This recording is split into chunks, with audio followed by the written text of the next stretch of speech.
Government gives them the drugs, builds bigger prisons, passes a three-strike law, and then wants us to sing God Bless America? No, no, no. Not God Bless America. God damn America. That's in the Bible for killing innocent people. God damn America for treating us citizens as less than... The document they produced was eventually signed, but ultimately unfinished. This belief comes from my unyielding faith in the decency and generosity of the American people. But it also comes from my own story. Despite the temptation to view my candidacy through a purely racial lens, we won commanding victories in states with some of the whitest populations in the country. I have already condemned, in unequivocal terms, the statements of Reverend Wright that have caused such controversy. As such, Reverend Wright's comments were not only wrong, but divisive. Divisive at a time when we need unity. Racially charged at a time when we need to come together to solve a set of monumental problems.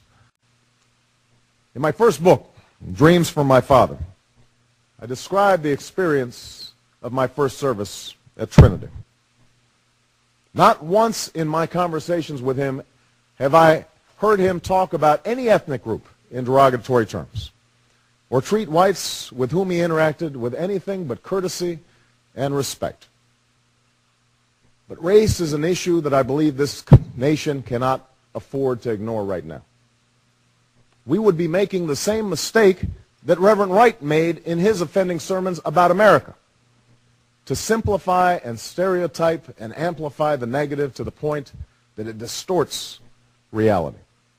It's a racial stalemate we've been stuck in for years. And contrary to the claims of some of my critics, black and white, I have never been so naive as to believe that we can get beyond our racial divisions in a single election cycle or with a single candidate, particularly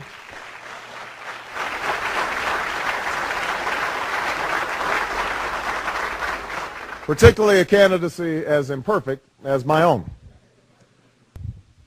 Or, at this moment, in this election, we can come together and say, not this time.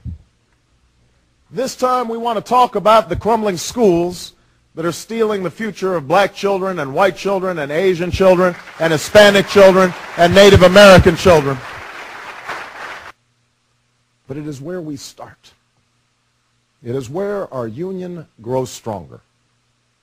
And as so many generations have come to realize over the course of the 221 years since a band of patriots signed that document right here in Philadelphia, that is where perfection begins.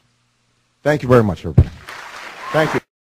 And I think that, Obama has handled this about as well as anybody could. And I agree, it's a very historic speech. I think that it was an important one and one that he had to deliver. Barack Obama is guilty of exactly in what some of the Reverend's camp have charged people like me doing. And that's cherry-picking moments from Reverend Wright's speeches that don't represent the whole man or his whole point of view. Well, Barack Obama, I'm glad you can cherry-pick the sweet memories of Reverend Wright and how he was when he gave you and your wife the wedding and baptized your kids. Campbell, this was an amazing day as we all watched it unfold. We may look back on this as a historic day because before Barack Obama's speech, this was a test of him. After the speech, it's now become a test of us. Didn't answer the question that I came to the speech wondering about, which was, why has he spent 20 years hanging around this nut job? He didn't answer that. He gave this answer about how they're sort of bound and he can't distance himself. Personally view as the best speech ever given on race in this country, one that went beyond the I have a dream to I have lived the dream but have also lived in this country. Gets up there and says, you know, this is a teaching moment. I'm going to instruct you on race relations in America. And in his speech, did he apologize once? Did he once admit error? Did he even admit a lapse in judgment? No. He dumped on Ferraro, Grandma, Reverend Wright, black racists, white racial resentment. Everybody is at fault except him. In the black community, I give it a 9 because they're going to support him no matter what. In the white community? The white community, I give it a 5 because he still did not explain why he was in that church for close to 20 years, why he let this man marry him Now, same and question. baptize his kids. Got it. I thought the tone was appropriate. I thought the approach was on the mark. He clearly had to address the issue of the Reverend Jeremiah Wright, his pastor at Trinity United Church of Christ.